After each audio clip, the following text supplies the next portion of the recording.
boleh bersama-sama memuji dan menyembah Tuhan. Sebelum kita masuk lagi ke hadiratnya, mari kita sama-sama berdoa.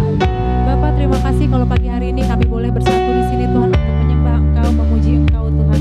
Kami menyatakan Tuhan pujian ini hanya untuk diri-Mu Yesus. Biarkan pujian ini menjadi kesukaan bagi Engkau. Terima kasih Yesus, ini doa kami dan kerinduan kami. Haleluya, amin.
nama-Mu saja yang kami muliakan Tuhan. Dan kami juga mau deklarasikan Tuhan bahwa hanya kuasa-Mu yang besar buat hidup kami Tuhan. Gak ada yang lain Tuhan, hanya nama-Mu yang berkuasa atas hidup kami.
menjadi panutan buat hidup kami Tuhan.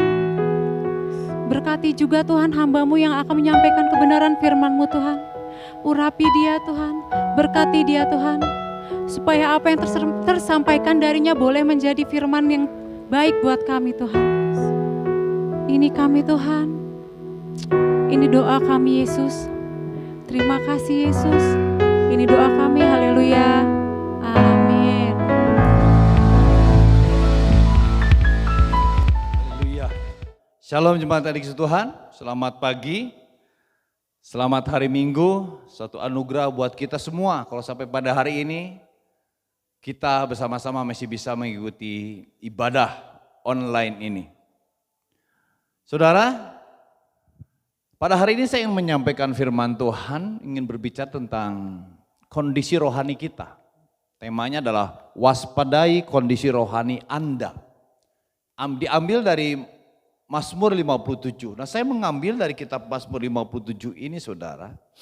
Saya melihat betapa luar biasanya Mazmur ini, kisah tentang Daud yang dikejar Saul tapi dia masih bisa memuji Tuhan. Untuk itu saya juga tadi saya katakan bahwa tema pada hari ini adalah waspadailah kondisi rohani Anda saudara. Karena situasi saat ini kita melihat bencana alam di mana-mana khususnya di Indonesia. Banjir beberapa tempat terjadi, longsor baru-baru juga terjadi. Pada waktu lampau ada gempa bumi dan lain sebagainya. Yang memang mungkin karena musim hujan saudara, jadi kondisi tanah mungkin berubah akhirnya terjadi longsor atau mungkin akibat pembalakan hutan dan lain sebagainya terjadi banjir di mana-mana. Tapi kalau kita melihat saudara kondisi ini seperti yang telah dibuatkan Tuhan Yesus di Matius 24 bahwa ini adalah suatu kondisi daripada awal mulanya akhir zaman. Nah untuk itu saya ingin menyampaikan saudara di tengah kondisi seperti ini bagaimana apakah kita masih tetap bisa bertahan di dalam kondisi ini. Atau kita terlarut dengan kondisi ini karena begitu tekanan begitu berat. 11 bulan loh kita sudah menjalani pandemi akibat virus COVID ini saudara. Tapi kita saudara dan saya ingin mengajak melalui tema ini supaya kita kembali bangkitkan, bangun kembali kehidupan rohani kita. Nah saya akan bacakan firman Tuhan di Mazmur 57 dikatakan begini. Untuk pemimpin biduan menurut lagu, jangan musnahkan Miktam dari Daud ketika ia lari daripada Saul ke dalam goa. Kasihinilah aku ya Allah, kasihinilah aku, sebab kepadamulah jiwaku berlindung. Dalam naungan sayapmu aku akan berlindung sampai berlalu penghancuran itu. Aku berseru kepada Allah yang maha tinggi, kepada Allah yang menyelesaikannya bagiku. Kiranya ia mengirim utusan dari sorga menyelamatkan aku, mencela orang-orang yang menginjak-injak aku. Selah. Kiranya Allah mengirim kasih setia dan kebenarannya. Aku terbaring di tengah-tengah singa yang suka menerkam anak-anak manusia, yang giginya laksana tombak dan panah, dan lidahnya laksana pedang tajam. Tinggikanlah dirimu mengatasi langit, ya Allah. Biarlah kemuliaanmu mengatasi seluruh bumi. Mereka memasang jaring terhadap langkah-langkahku, ditundukkannya jiwaku. Mereka menggali lubang di depanku, tetapi mereka sendiri jatuh ke dalamnya. Selah. Hatiku siap ya Allah, hatiku siap. Aku mau menyanyi, aku mau bermazmur. Bangunlah hai jiwaku, bangunlah hai gambus dan kecapi, aku mau membangunkan fajar. Aku mau bersyukur kepadamu di antara bangsa-bangsa ya Tuhan. Aku mau bermazmur bagimu di antara suku-suku bangsa. Sebab kasih setiamu besar sampai ke langit dan kebenaranmu sampai ke awan-awan. Tinggikanlah dirimu mengatasi langit ya Allah. Biarlah kemuliaanmu mengatasi seluruh bumi. Saudara, kembali lagi saya mau katakan, judul perikop dari Mazmur 57 ini adalah diburu musuh tetapi ditolong Allah. Ada hal yang begitu luar biasa yang terjadi di dalam terhadap Daud ini saudara, dia dikejar-kejar oleh Saul. Dia menganalogikan pengejaran Saul terhadap dirinya seperti dia hidup di tengah-tengah singa yang suka menerkam anak-anak manusia. Di sini saudara, di tengah-tengah pengejaran Saul terhimpit dia, terancam dia mengatakan begini, di dalam kondisi yang tertekan, dia mengatakan hatiku siap ya Allah, hatiku siap. Aku mau menyanyi, aku mau bermazmur. Lalu dikatakan begini, bangunlah hai jiwaku. Bangunlah hai gambus dan kecapi, aku mau membangunkan fajar. Aku mau bersyukur kepadamu di antara bangsa-bangsa ya Tuhan. Aku mau bermazmur bagimu di antara suku-suku bangsa.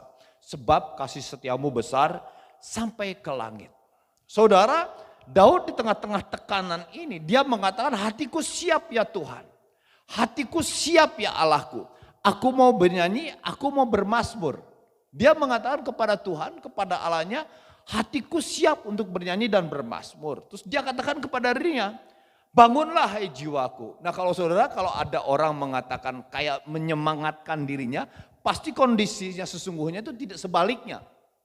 Jadi artinya dia ada di dalam tekanan, tapi dia memutuskan untuk bernyanyi. Di dalam kondisi yang tertekan itu dia mengatakan, kalau di sini Daud mengatakan kepada dirinya, bangunlah hai jiwaku. Nah saudara, kembali saya mau katakan di tengah kondisi ini 11 bulan kita telah mengalami ini, saudara beribadah bersama-sama, tidak beribadah bersama-sama di dalam gedung. Kita satu keluarga beribadah di rumah kita masing-masing, ada mungkin yang sosial mandiri, ya, ibadah sendiri, saudara, buka HP-nya atau buka laptopnya, terus memuji Tuhan dan menyembah Tuhan.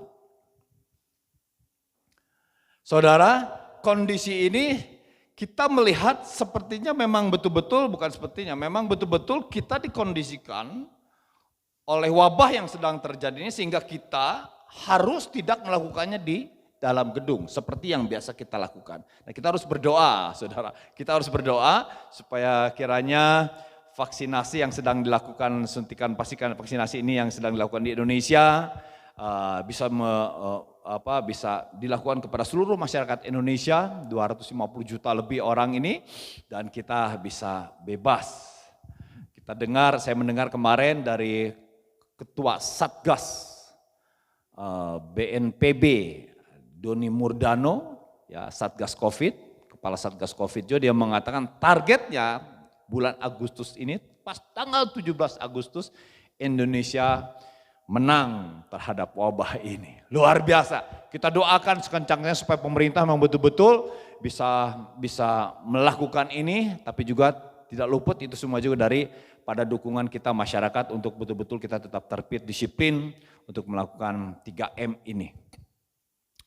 Saudara, tentu kita semua sudah rindu, ya kita semua sudah rindu untuk kita bisa beribadah bersama-sama, kita bisa mengekspresikan ya pujian penyembahan kita di gedung. Setelah itu kita juga bisa berfellowship setelah bubar, kita juga bisa kembali bisa ber-I-care di rumah, berkumpul bergantian di rumah salah satu di antara kita sebagai anggota I-care, dan kita bisa terus membangun kehidupan rohani kita supaya kehidupan rohani kita bisa semakin kuat. Ya, saya juga sudah sangat rindu untuk melakukan itu karena di tahun-tahun sebelum ada Covid ini berbagai kegiatan bisa saya lakukan, saudara, untuk membangun kehidupan rohani saya di dalam kelompok atau di dalam persekutuan. Persekutuan hamba-hamba Tuhan setiap minggu dilakukan di tempat kita, saudara, di Pacinan, di gereja kita, puji Tuhan. Bersama-sama kita berdoa untuk bangsa, bersama-sama kita memikirkan kota, suatu hal yang luar biasa. Kami bisa saling menguatkan, saling mendorong sebagai hamba Tuhan, karena hamba Tuhan juga tidak luput dari tekanan, saudara. Kita sama-sama manusia, tapi di dalam persekutuan inilah kami saling memotivasi, kami saling menasihati, dan banyak hal yang bisa kita lakukan untuk meningkatkan kualitas rohani kita. Nah saudara, Ibrani 10 ayat 25 katakan begini, berbicara tentang persekutuan nih saudara. Karena kita harus semakin kuat. Tapi saudara, saya ingin melihat dulu dari sisi lain. Tentang kondisi ini yang telah memaksa kita untuk kita tidak bertemu di dalam satu persekutuan. Jadi persekutuan kita lakukan secara online. Tidak secara face to face, berhadap-hadapan, berkumpul. Ibrani 10 ayat 25 dikatakan begini, janganlah kita menjauhkan diri dari pertemuan-pertemuan ibadah kita seperti dibiasakan oleh beberapa orang, tetapi marilah kita saling menasihati Perhatikan, ya, saya ingin ulangi lagi, janganlah kita menjauhkan diri dari pertemuan-pertemuan ibadah kita seperti dibiasakan oleh beberapa orang. Tetapi marilah kita saling menasihati dan semakin giat melakukannya menjelang hari Tuhan yang mendekat. Hari Tuhan yang mendekat, hari Tuhan semakin dekat. Tanda-tandanya mana? Matius, kembali lagi saya mau katakan, Matius 24, saudara mengatakan demikian. Matius 24 dikatakan bahwa kondisi ini, saudara, ayat yang ketiga, ketika Yesus duduk di atas bukit Zaitun, datanglah murid-muridnya kepadanya untuk bercakap-cakap sendirian. Kata mereka, katakanlah kepada kami bila manakah itu akan terjadi, apakah tanda kedatanganmu? Jadi murid-muridnya bertanya setelah Yesus sebelumnya di ayat pertama, di ayat kedua katakan ketika mereka keluar dari bait Allah, terus Yesus menunjuk bangunan bait Allah, dia mengatakan, kamu melihat semuanya itu, aku berkata kepadamu sesungguhnya tidak satu batu pun di sini akan dibiarkan terletak di atas batu yang lain, semuanya akan diruntuhkan. Dan itu memang terjadi 70 tahun, di tahun 70 ya, oleh Jenderal Titus, bait Allah itu dihancurkan. Jadi Yerusalem diserang oleh Jenderal Titus pada waktu itu. Nah saudara, dikatakan akhirnya setelah Yesus mengatakan demikian, murid-murid bertanya, kapan hal itu akan terjadi dan tanda kedatanganmu dan tanda kesudahan dunia itu kapan? Yesus mengatakan ada penyesatan, dikatakan demikian. Yesus mengatakan bahwa orang-orang percaya akan dibunuh. Orang-orang percaya akan murtad karena ada tekanan, penindasan dan lain sebagainya. Akan banyak nabi palsu yang akan menyesatkan orang-orang percaya, akan disesatkan.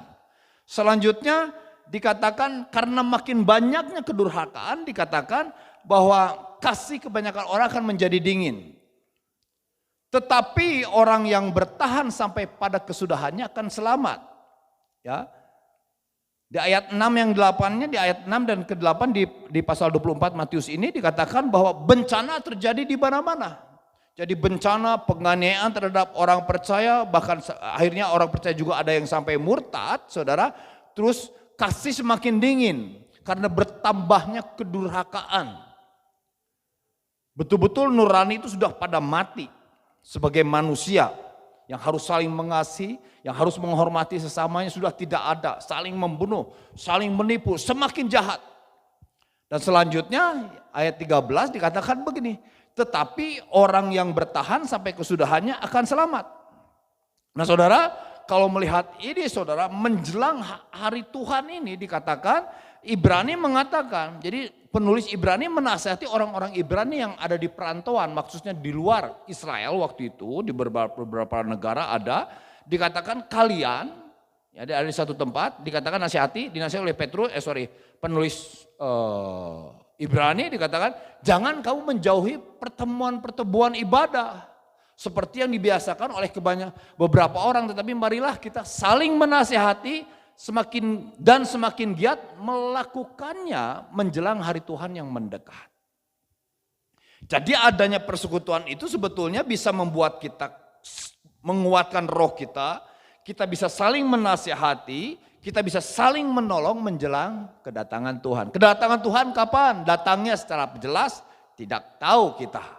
Karena Yesus pun mengatakan anak manusia waktu ditanya oleh Tuhan, oleh murid-murid dikatakan Tuhan Yesus mengatakan tidak tahu. Hanya Bapa yang tahu tentang tepatnya Yesus Kristus datang untuk kedua kalinya. Jadi hari Tuhan itu kapan? Tepatnya Tuhan Yesus datang kedua kalinya, yang tahu adalah Bapa di surga. Nah saudara, kita melihat di sini. Dikatakan Ibrani 10 dikatakan, janganlah kita menjauhkan diri dari pertemuan-pertemuan ibadah. Jelas, kalau ini kita melihat konteksnya sama seperti kalau kita melakukan setiap minggu di gedung. Persekutuan I Care. Dan beberapa lagi yang dilakukan oleh setiap orang percaya secara bersama, tatap muka, bertemu di dalam satu ruangan. ada proses pemuridan, ada kelas-kelas Alkitab, I-Care persekutuan, ada kebaktian minggu. Tetapi semua Tuhan izinkan semuanya berubah. Semua berubah. Untuk kita tepatnya tanggal 22 Maret berubah. Hanya beberapa orang, 22 Maret tahun lalu di hari Minggu terakhir itu. Ya hari Minggu terakhir, hari Minggu keempat mungkin waktu itu ya, di tahun 2020.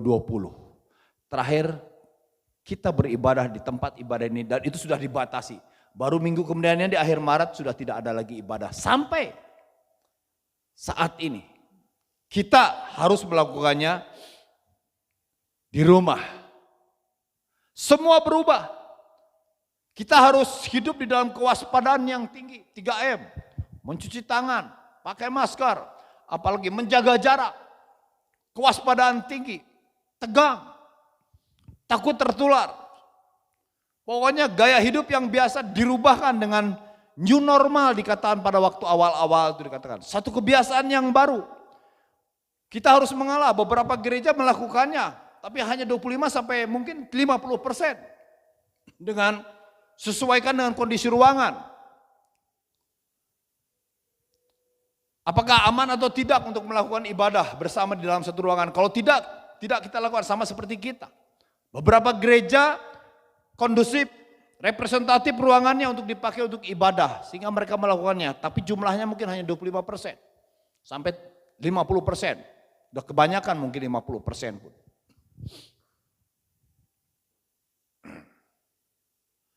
Nah saudara, kondisi ini sampai kapan kita tidak mengerti. Kembali lagi.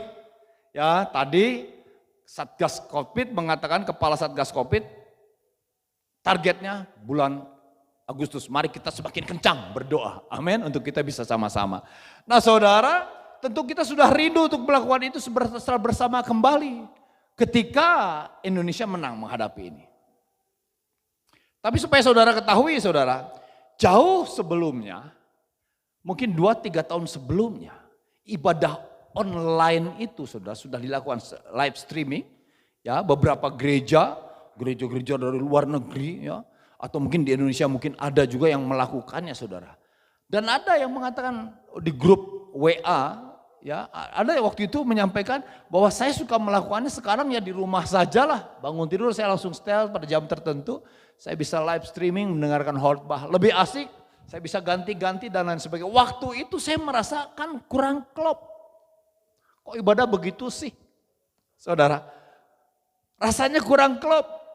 Kenapa saya melihatnya? Karena memang gereja itu adalah sekumpulan orang percaya. Kalau mungkin berbicara untuk kebutuhan mendengarkan firman Tuhan, oke. Tapi kalau waktu itu kan dilakukannya pada hari Minggu.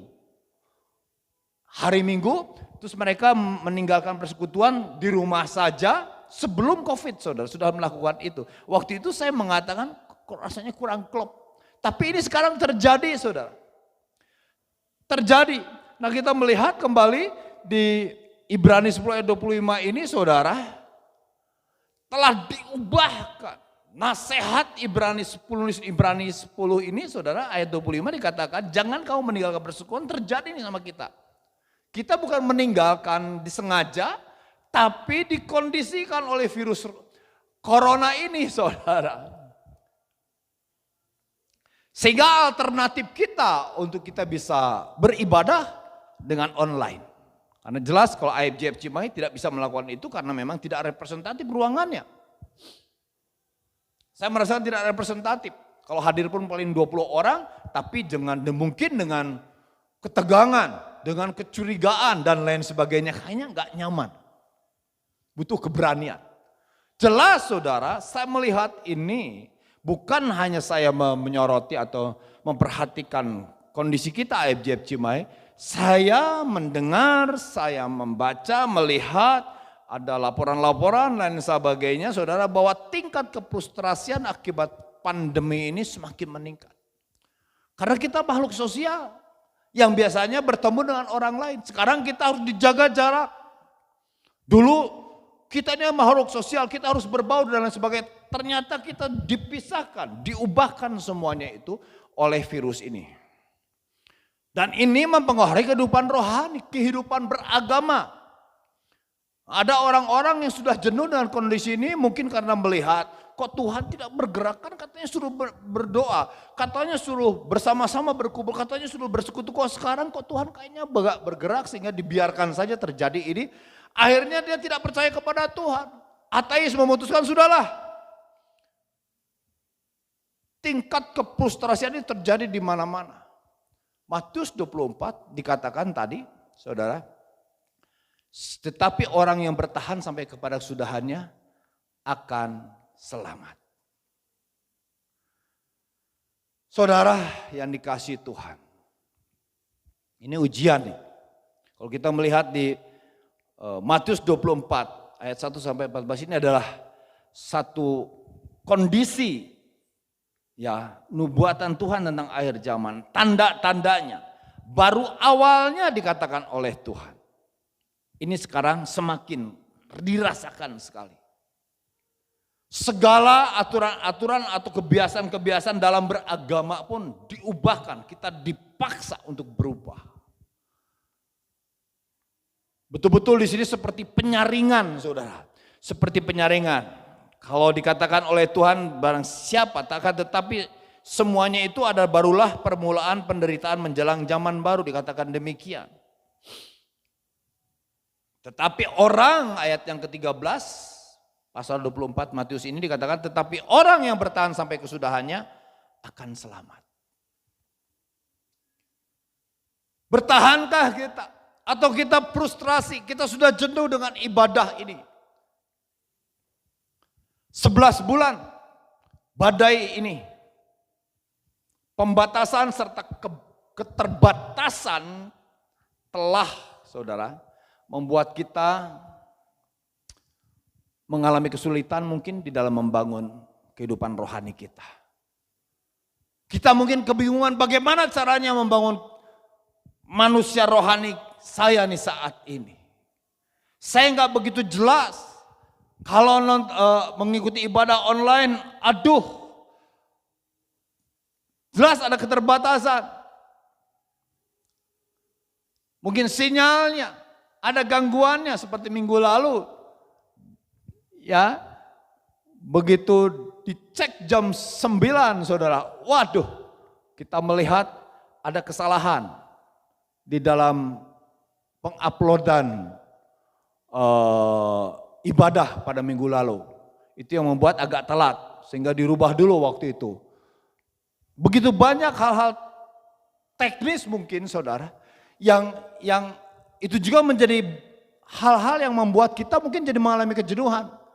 Apakah juga mungkin di dalam proses rekamannya tidak baik, penayangannya tidak baik karena keterbatasan alat peralatan dan banyak hal lagi saudara. Nah, saya ingin mengajak kita semua saudara. Semua tata cara ibadah sudah berubah. Tapi kita nggak bisa menjadi bingung. Saudara, saya teringat dengan apa yang dikatakan oleh Tuhan Yesus Kristus di tengah ada perubahannya ibadah. Saya membayangkan ketika kondisi ini tiba-tiba kita diubahkan. Ya, cara ibadah di mana kita tidak bisa berkumpul. Tetapi kita dituntut untuk manusia rohani kita untuk tetap kuat supaya kita bisa tetap terhubung dengan Tuhan. Yohanes 2 dikatakan begini ayat 19. Ketika Yesus datang ke bait Allah dan dilihat di sana saudara halaman bait Allah dipakai untuk tempat perjualan. Tapi di sana praktek-praktek mungkin praktek gratifikasi, KKN dan lain sebagainya sudah betul-betul terjadi dan sangat membuat Yesus marah waktu itu sehingga dia membalik-balikan meja. Dia mengatakan, kenapa sih rumah Bapakku dipakai menjadi sarang penyamun? Tuhan Yesus selalu mengatakan di ayat 19 begini. Setelah itu kan karena yang ada di halaman itu waktu mungkin ahli Taurat dan lain sebagainya, dia mengatakan, kok kamu punya hak sih melakukan itu? Yesus mengatakan begini, rombak bait Allah ini dalam 3 hari, aku akan mendirikannya kembali. Rombak bait Allah ini. Nah, saya melihat rombak bait Allah ini dalam 3 hari aku akan mendirikan kembali. Memang dikatakan di sini selanjutnya itu mengatakan yang dimaksudkan adalah tubuhnya. Jadi maksudnya Yesus mati dalam 3 hari dia bangkit. Tapi kita melihat saudara, ketika Yesus mati, ketika Yesus menyerahkan nyawanya kepada Bapa, Tuhan Yesus kan mengatakan aku menyerahkan kepadamu. Aku menyerahkan nyawanya kepadamu Bapa.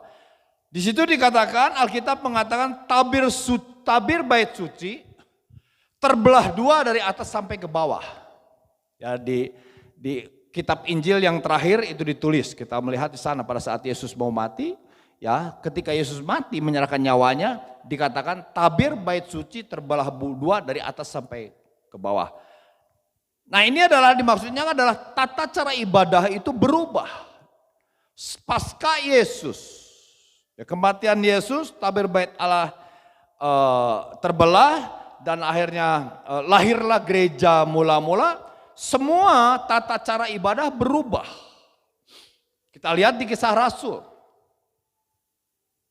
Pasal-pasal yang pertama, awal.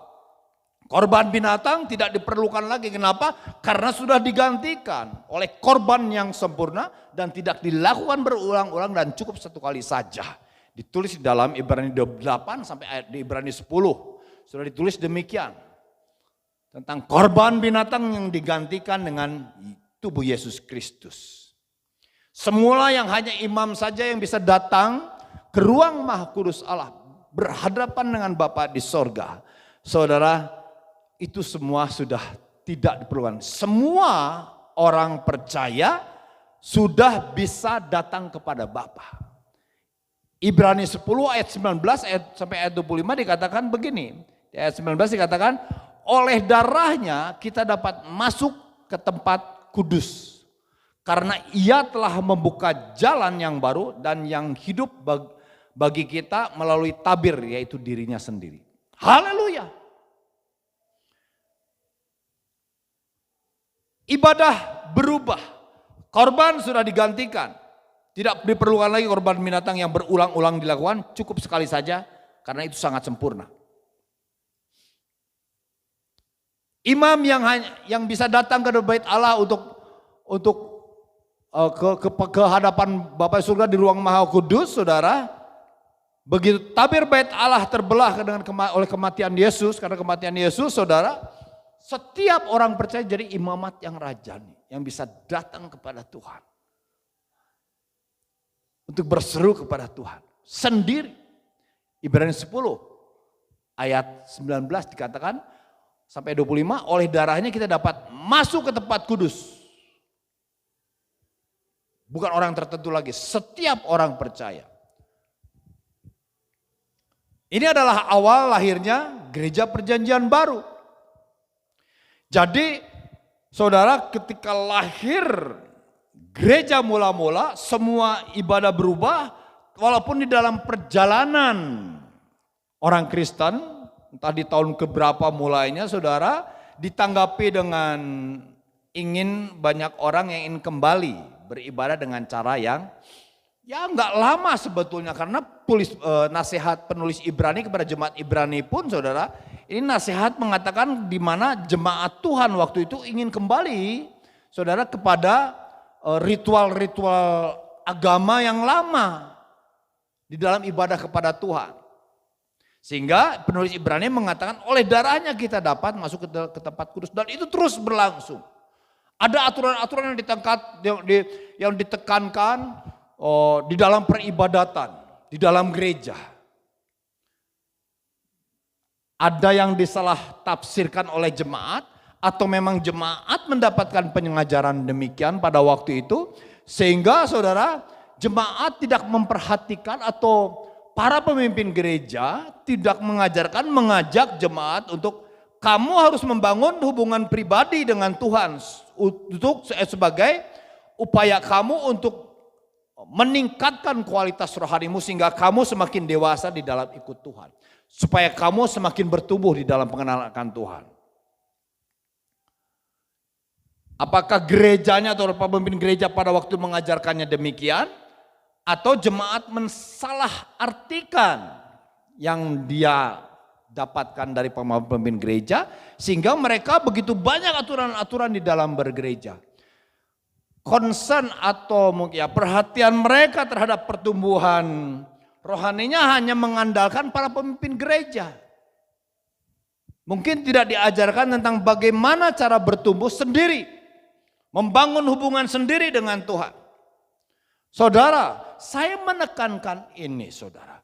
Karena kondisi kedatangan Tuhan. Melihat tanda-tanda yang terjadi.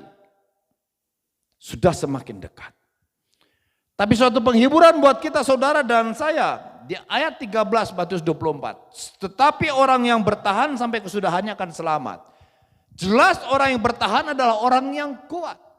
Untuk itu saudara saya buat tema khotbah ini.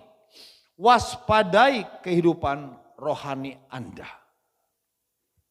Di dalam kondisi ini saudara harus tetap memperhatikan kondisi rohani. Kita punya akses langsung datang kepada Tuhan. Ibrani 10 tadi ayat 19 dikatakan demikian. Jadi tidak ada alasan saudara untuk kita hanya mengandalkan hamba-hamba Tuhan saja untuk pertumbuhan rohani kita. Hamba-hamba Tuhan dipakai. Ya, dia untuk menyampaikan, untuk berkhotbah, untuk mengajar dan lain sebagainya. Tetapi saudara, yang memutuskan untuk kita bertumbuh di dalam pengenalan Tuhan adalah kita sendiri. Jadi tidak ada alasan.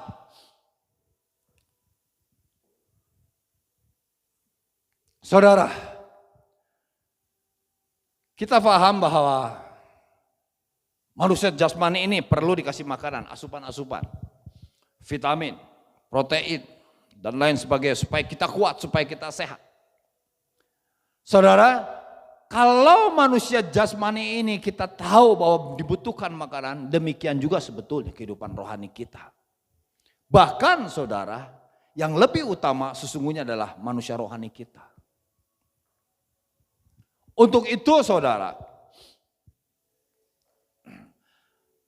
kita saudara harus memperhatikan manusia rohani ini menjelang kedatangan Tuhan.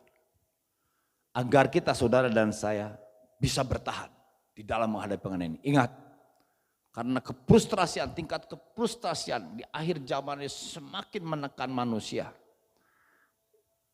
Ada orang-orang yang sudah menjadi murtad, meninggalkan Tuhan. Bahkan tidak percaya kepada Tuhan. Saudara dan saya adalah orang yang dipilih Tuhan. Jangan sampai kita saudara menyia-nyiakan anugerah Tuhan yang luar biasa ini. Anugerah keselamatan yang telah Tuhan berikan kepada kita. Tapi tanggung jawab kita saudara dan saya pribadi lepas pribadi untuk meningkatkan kualitas rohani kita. Mesbah doa saudara. Ini adalah suatu tempat yang luar biasa untuk membangun kehidupan kita. Supaya manusia rohani kita ini tetap sehat. Kita harus membangun mesbah pribadi kita. Atau mesbah keluarga. Di rumah ini menyembah.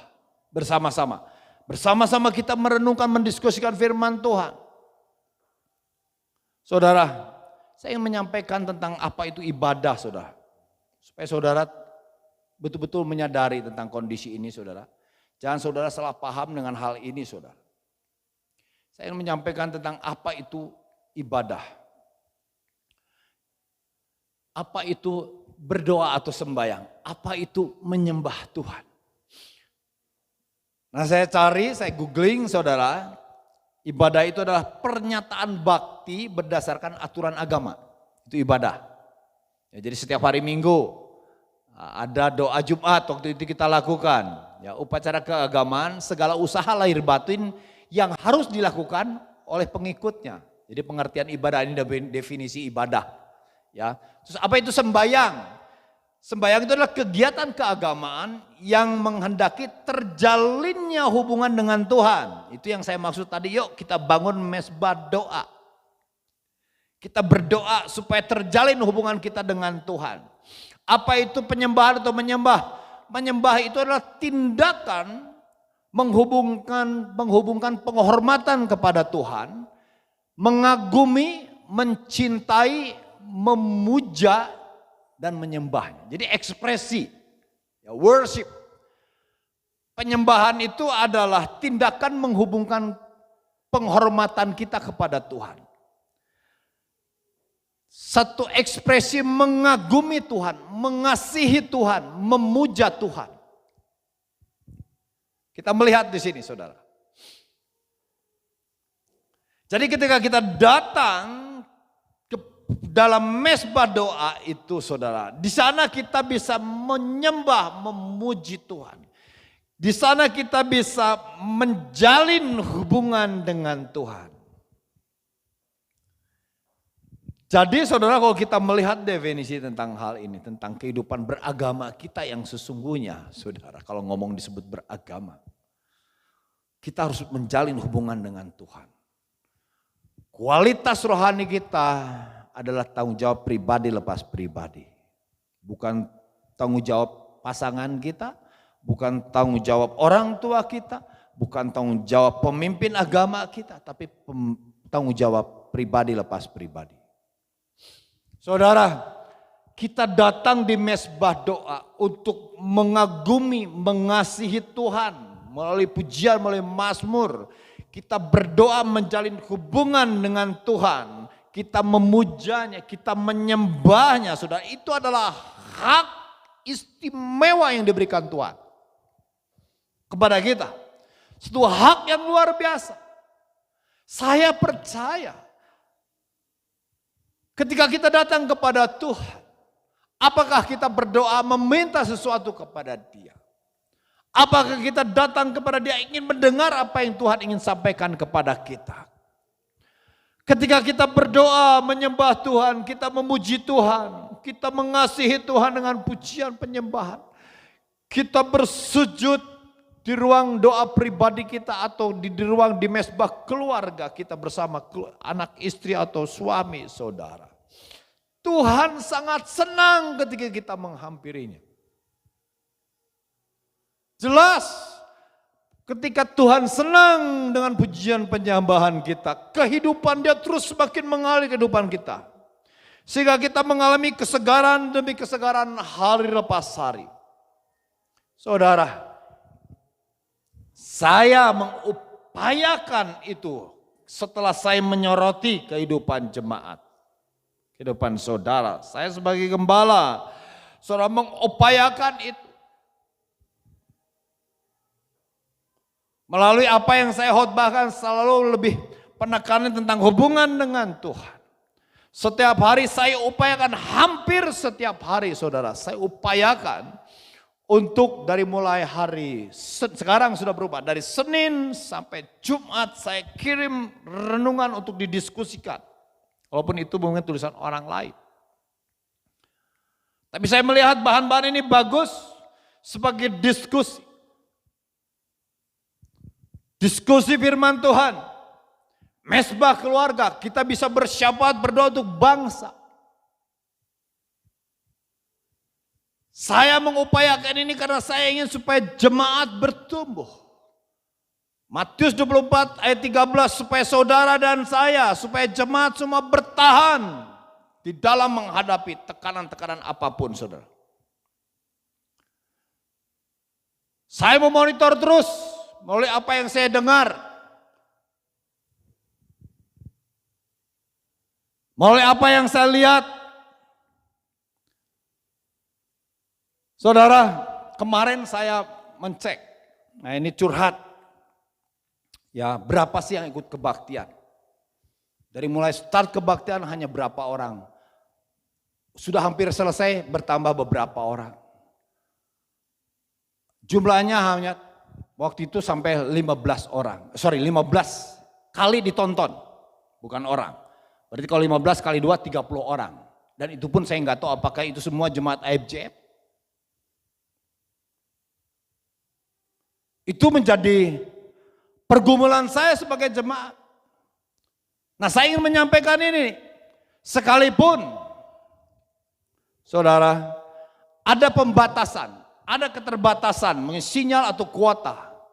Tapi saya ingin menyampaikan, dan saudara harus menyampaikan juga kepada teman yang lain yang mungkin pada hari ini tidak ikut beribadah. Bahwa tidak ada alasan untuk kita, saudara dan saya, membangun hubungan dengan Tuhan. Kita harus membangun, saya ingin mengajak untuk membangun mezbah keluarga. Kita harus membangun setiap malam. Saya sudah kirim di WA bahan-bahannya, lagu-lagunya, teksnya, videonya. Kalau teksnya memang kelihatannya sudah populer, saya nggak kirim videonya melalui YouTube. Saya kirim dengan berusaha untuk hampir setiap malam. Hampir setiap malam saya usahakan. Nah saudara, kenapa saya lakukan kembali saudara? Karena saya betul-betul concern terhadap pertumbuhan atau kualitas kehidupan kita saudara dan saya semua, kehidupan rohaninya. Kita nggak bisa apatis terhadap kehidupan roh kita. Sekali lagi saya ingin menyampaikan, di tengah perubahan yang terjadi ini cara beribadah, bukan berarti kita tidak bisa berhubungan dengan Tuhan. Alkitab telah mengatakan oleh darah Kristus kita memiliki akses untuk maksud sendiri pribadi pas datang kepada Tuhan. Di sana kita bisa berbicara. Di sana kita bisa berbicara kepada Tuhan. Kita bisa menyembah, kita bisa memujanya. Saya ingin menyaksikan saudara, apa yang terjadi di rumah saya. Saudara, akibat pandemi ini, saya, istri saya dan kedua anak saya, hampir sekali lagi saya katakan, hampir setiap malam kami membangun mesbah luar doa. Hampir setiap malam. Ada beberapa kali memang saya lupa mengirim, ya. Hampir setiap malam. Kalau pas ada anak saya yang ada keperluan di luar, hanya mungkin bertiga atau saya berdua, kami lakukan. Kami lakukan. Di sana kami diskusi. Bahkan luar biasanya saudara, di mesbah keluarga ini, nah saya mau menyaksikan supaya memotivasi, bukan menyombongkan diri saya. Saya ingin memotivasi kita semua untuk melakukan di rumah. Kami melakukan memimpin setiap malam mesbah keluarga ini bergantian. Hari ini saya, besok istri saya. Selanjutnya anak saya yang pertama dan selanjutnya anak saya yang kedua. Bergantian. Renungan saya yang siapkan, lagu mereka yang siapkan. Bergantian. Memimpinnya bergantian. Saudara, ini dikatakan blessing in disguise. Ya. Ada berkat yang tersembunyi. Ada berkat yang bisa kita dapatkan di tengah-tengah sebetulnya tidak dapat akibat pandemi ini. Tapi saya mendapatkan itu. Saya bisa mentorin anak-anak. Kamu suatu saat juga mungkin bisa memimpin. Jadi kamu harus berlatih. Anak-anak saya setiap hari, yang pertama mainkan piano, anak yang kedua main gitar. Hari Sabtu saya mimpin pujian penyembahan sampai 4 lagu. Satu kebahagiaan yang luar biasa, berkat yang luar biasa bagi saya. Saya mendorong untuk jemaat juga melakukan semua ini. Nah kenapa saya melakukan ini saudara? Saya mendapat berkat yang luar biasa ini. Yang ternyata saya mendapatkan Mazmur 57 ini. Daud di tengah tekanan bisa melakukannya. Saudara, kita saudara dan saya memiliki hubungan yang senantiasa dengan Tuhan. Pasti Tuhan ingatkan kepada kita saudara dan saya untuk kita melakukan itu. Selalu terhubung dengan Tuhan. Daud melakukan itu. Mazmur 89 ayat 10 dikatakan, cinta akan rumah Tuhan menghanguskanku. Kita belajar dari Daud nih. Mazmur 57. Dia hidup seperti di tengah-tengah singa. Tapi dia mengatakan, hatiku siap ya Tuhan, hatiku siap ya Allah untuk memuji, untuk bermazmur bagimu. Terus dia mengatakan kepada dirinya, bangunlah hai jiwaku. Saya mendorong saudara jemaat semua untuk mengatakan kepada keluarganya, ayo bangun jiwamu. Kita memuji Tuhan, kita bermazmur kepada Tuhan. Daud, kita melihat Daud bisa melakukan ini, saudara, penyembahan di tengah tekanan, di tengah ketakutan karena dikejar oleh Saul yang akan dibunuhnya. Rupanya saudara, karena memang Daud sangat memperhatikan hubungannya dengan Tuhan. Sehingga dia mengatakan di Mazmur 69 ayat yang ke-10. Dia mengatakan cinta akan rumah Tuhan menghanguskanku. Pembacaan Alkitab di grup baca Alkitab baru-baru beberapa hari lalu saudara. Ya, kita sudah masuk di 2 Tawari. 1 Tawari yang terakhir dikatakan dengan segenap kemampuan aku mengadakan persediaan untuk rumah Tuhan. Perhatian Daud kepada rumah Tuhan. Kecintaan Daud akan rumah Tuhan. Artinya kecintaannya atau concernnya dia prioritasnya dia di dalam membangun kehidupan rohaninya, membuat dia mengadakan persiapan untuk pembangunan rumah Tuhan. Saya pernah membuat tulisan ini. Berapa yang disediakan oleh Daud untuk pembangunan rumah Tuhan. Walaupun akhirnya bukan dia yang membangun rumah Tuhan, itu adalah anaknya Salomo. Dikatakan di 1 Tawari 29 saudara, dikatakan dia menyediakan hanya emas saja ya katakan 100.000 talenta emas. Itu sekitar 3.400.000 kilogram emas yang dia sediakan untuk pembangunan rumah Tuhan. Saudara, kalau kita memperhatikan ini, Daud kok kenapa bisa dia betul-betul luar biasa. 3.400.000 kilogram loh, saya punya 1 kilogram aja belum pernah, mungkin baru sempat 15 gram lah punya emas. Itu pun punya istri saya, bukan punya saya, atau 20 gram mungkin. Saya nggak tahu, nggak pernah cek kepunyaan istri saya. Itu pun mungkin. Nah Daud punya 3.400.000 kilogram emas. Dia sediakan untuk pembangunan rumah Tuhan. Apakah dia karena kaya? Betul, dia banyak hartanya. Tapi harus diperhatikan. Mazmur 69 ayat 10. Cinta akan rumah Tuhan menghanguskanku itu saudara. Saya kasih tahu. Itu ada pada dia sebelum dia menjadi raja. Tapi dia sudah mempunyai hubungan dengan Tuhan. Sehingga ketika dia mengalami tekanan, dia bisa mengatakan kepada dirinya, bangun jiwaku, puji Tuhan. Hatiku siap ya Tuhan untuk memujimu. Hatiku siap ya Allah untuk bermazmur. Firman Allah yang hidup mengatakan tentang cinta akan rumah Tuhan menghanguskanku di Mazmur 69 ayat 10. Semangatku bagi Allah dan pekerjaannya membara dalam hatiku. King James Version mengatakan begini, for the zeal of thine house hath eaten me up. Zeal itu saudara, artinya itu fanatik tanpa kompromi.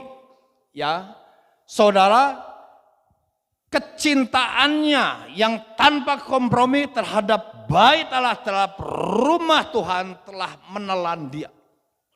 Jadi hidupnya itu telah dikuasai oleh kerinduan untuk mencintai Tuhan.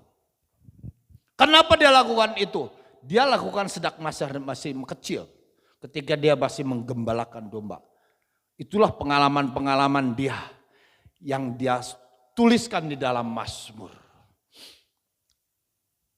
Tuhan adalah gembalaku, takkan kekurangan aku. Yang membaringkanku di padang yang berumput hijau. Yang membawaku ke air yang tenang. Ia menyegarkan jiwaku. Jiwanya segar terus karena hubungannya dengan Tuhan. Daud paham sekali hubungannya dengan Tuhan itu penting. Kenapa? Karena dia melihat Tuhan diberkati. Dia diberkati oleh Tuhan begitu luar biasa. Saudara, saya ingin mengajak kita semua, yuk kita bangun bait Allah ini. Daud cinta sekali akan bait Allah. Saudara dan saya pun harus cinta akan bait Allah. Kenapa saya katakan demikian? Bait Allah adalah tubuhmu. Di mana roh Allah tinggal di dalam. Dikatakan demikian firman Tuhan. 1 Korintus 3 ayat 10 saya juga mau singgung saudara. Dikatakan 1 Korintus 3 ayat berapa ya? 16. Tidak tahukah 1 Korintus 3 ayat 16. Tidak tahukah kamu bahwa kamu adalah bait Allah. Dan bahwa roh Allah diam di dalam kamu. Kalau saudara mencintai diri kita, saudara juga harus mencintai Allah. Itulah makanya hukum yang terutama yang sama dengan itu, kasihilah dirimu sendiri seperti, kasihilah sesama manusia seperti dirimu sendiri. Sama dengan itu dikatakan adalah kasihilah sesamamu. Kasih yang pertama adalah kasihilah Tuhan Allahmu dengan segenap hatimu, segenap kekuatan, segenap jiwa, segenap akal budi. Hukum yang kedua yang sama dengan itu, kasihilah sesama. Seperti mengasihi dirimu sendiri. Saudara, mari kita mencintai tubuh kita yang adalah roh Allah. Tubuh Allah, bait Allah. 1 Korintus 3 ayat 16. Tidak tahukah kamu bahwa tubuhmu adalah bait Allah. Bahwa roh Allah diam di dalam kamu. Jika ada orang yang membinasakan bait Allah, maka Allah akan membinasakan dia. Sebab bait Allah ada khusus dan bait Allah itu ialah kamu. Nah kalau kita memperhatikan, saudara di sini dikatakan kalau membinasakan bait Allah, Allah akan membinasakan. Nah bagaimana kalau kita memperhatikan bait Allah? Allah pasti memberkati kita. Dan saya percaya kalau kita bangun ini tiap hari, hari lepas hari dengan setia. Kita juga membangunnya dengan dalam hubungan kita dan keluarga saudara. Allah akan memberkati kita, membuat kita dapat bertahan sampai kesudahannya. Ayo jemaat yang dikasih Tuhan. Menjelang akhir Tuhan, kita harus menjadi semakin giat melakukannya. Amin. Saudara, saya juga ingin menyampaikan bagaimana sikap saudara di dalam menyembah Tuhan ketika ibadah online. Perhatikan, saya juga ingin menyinggung itu saudara. Sebagai rasa cinta kita kepada Tuhan. Ayo kita mulai tertib. Kita sudah sepakat jam 9 datang duduk di hadapan kamera atau monitor, layar monitor, TV atau HP kita untuk beribadah. Ambil sikap yang sungguh-sungguh.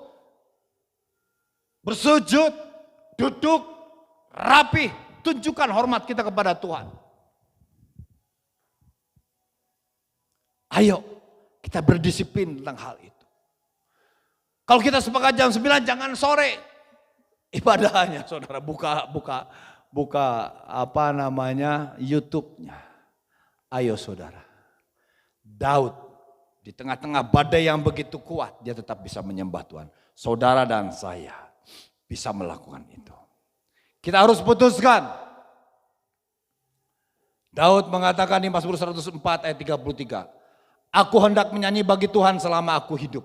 Aku hendak bermazmur bagi Allahku selagi aku ada. Biarlah renunganku manis kedengarannya kepadanya. Aku hendak bersukacita karena dia. Aku hendak memuji Tuhan. Aku hendak menyanyi di Mazmur, saudara saya klik, saya search di kitab Mazmur, kata aku hendak menyanyi atau aku hendak memuji atau aku hendak bermazmur ada 18 ayat. Semua ditulis oleh Daud. Aku hendak, artinya saudara ayo Roma 13 ayat 11 dikatakan bangun dari tidurmu sebab keselamatan sudah dekat.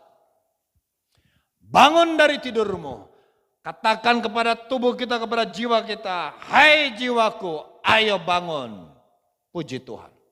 Katakan aku hendak memuji Tuhan, aku hendak menyembah Tuhan. Putuskan untuk melakukan itu. Ayat yang terakhir saya ingin sampaikan. Mari kita, sebelum saya bacakan ayat terakhir, saya ingin mengajak kita semua. Marilah kita hidup seolah-olah memang besok Tuhan akan datang menjemput kita. Marilah kita hidup selalu waspada karena Tuhan akan datang besok. Jangan seperti anak kecil lagi yang hanya disuapin saja. Kita harus menjadi orang dewasa. Cari sendiri yang fresh from the heaven. Masih segar datang dari surga. Di mesbah doa kita pribadi, di mesbah keluarga kita. Amin. Sekali lagi saya ingin bacakan Mas Ibrani 10 ayat 37 sampai 39 sebagai ayat penutup dari khotbah saya. Waspadailah kehidupan rohani Anda. Sebab ya Ibrani 10 ayat 37, sebab sedikit bahkan sangat sedikit waktu lagi dan ia yang akan datang sudah akan ada tanpa menangguhkan kedatangannya. Tetapi orangku yang benar akan hidup oleh iman. Dan apabila ia mengundurkan diri maka aku tidak akan berkenan kepadanya. Tetapi kita bukanlah orang-orang yang mengundurkan diri dan binasa. Tetapi orang-orang yang percaya dan yang beroleh hidup. Perhatikan ayat yang ke-39, Ibrani 10. Tetapi kita, saudara dan saya, jemaat Tuhan, jemaat AFJF, bukanlah orang-orang yang mengundurkan diri dan binasa. Tetapi orang-orang yang percaya dan yang beroleh hidup. Untuk itu saudara, putuskan untuk membangun mesbah doa. Mesbah doa pribadi, mesbah doa keluarga. Di tengah-tengah pandemi ini. Tuhan Yesus memberkati, tundukkan kepala. Bapa di dalam sorga, biar peringatanmu melalui khotbah yang hamba-Mu sampaikan ini hadir ini Tuhan. Betul-betul Tuhan menjadi rema di dalam kehidupan jemaat-Mu AFJF Cimahi. Supaya kami bertahan sampai kesudahan. Kami tidak perlu takut di tengah tekanan apapun.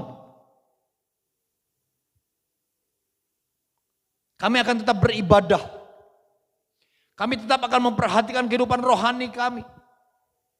Karena kami memiliki akses langsung untuk datang kepada Engkau Bapa. Bapa di sorga, penuhi hamba berdoa, penuhi setiap rumah-rumah jemaat-Mu ini Bapa. Hari ini dan seterusnya. Dengan pujian, dengan kehadiran-Mu. Ketika mereka memuji menyembah, Engkau berkenan hadir memberkati mereka. Tabut Allah seperti yang terjadi di masa lampau, di mana tabut Allah disimpan di rumah Obed-Edom. Firman Tuhan mengatakan 3 bulan Engkau memberkati. Hamba-Mu percaya ketika Engkau dihadirkan di rumah melalui pujian penyembahan, melalui perenungan diskusi firman Tuhan setiap hari tengah-tengah rumah. Keluarga jemaat-Mu akan diberkati oleh Tuhan di dalam berbagai aspek kehidupan. Terpujilah Tuhan. Yang sakit akan disembuhkan, yang lemah akan dikuatkan. Dan biarlah Tuhan ketika jemaat-Mu mendengarkan kebenaran firman hari ini Bapa, materaikan di dalam kehidupan roh mereka. Supaya mereka mengambil keputusan dan mengatakan kepada jiwa mereka, bangunlah hai jiwaku. Supaya mereka dengan jiwa yang telah bangun mengatakan kepada Engkau, aku siap ya Tuhan untuk menyanyi bagimu. Aku siap ya Allah untuk bermazmur bagimu. Lawat jemaat-Mu Bapa. Lawat semua rumah-rumah jemaat-Mu dengan kehadiran. Terpujilah Tuhan. Terima kasih Tuhan. Jemaat yang dikasih Tuhan, buka hati, terimalah berkat luar biasa dari Tuhan. Anugerah yang besar daripada Tuhan kita Yesus Kristus. Dan kasih daripada Allah Bapa, persekutuan dengan Allah Roh Kudus yang akan menyertai-Mu, membimbing-Mu. Mulai hari ini, esok, dan sampai selama-lamanya. Maranatha, Tuhan Yesus datang kedua kalinya. Tuhan Yesus memberkati. Shalom, amin.